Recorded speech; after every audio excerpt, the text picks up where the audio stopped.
And the final detail we are to add are the stars all around the stalk. All we do is take yourself the yarn that you're going to use for your star. I have made each of mine just a single layer of yarn, but if you want to double up, you can.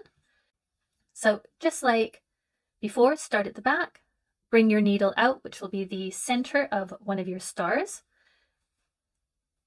And you can make your star, I've just gone with a 5-sided star here, but you can make yours have as many arms as you want, or you could even make something that only has 3. So from the middle, come out as long as you want that arm to be, come back in through the center, and then where you're going to place your second arm, come back in through the center. There you go.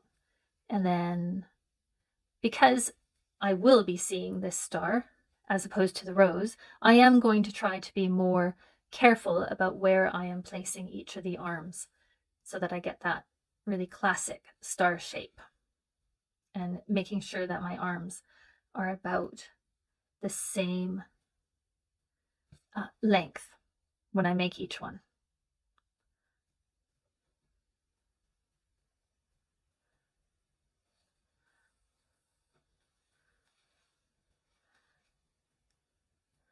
And then my final one. And this time, instead of coming out at the center of the star, I'm going to come out where I want to place my down. Yeah. I'm going to bring my needle out where I want the center of my next star to be. So I'll make a star up here.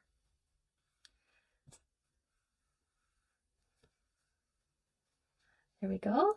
There's our first star. I'm just going to, hope it reaches down here to this tail. There it is. Tie those off. And as always, I'm going to tie a knot and hide these tails inside the work.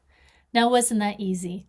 It's so fun just to add all kinds of little embroidered details just to elevate your design.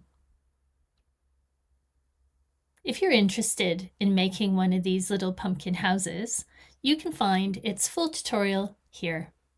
I hope you enjoyed that.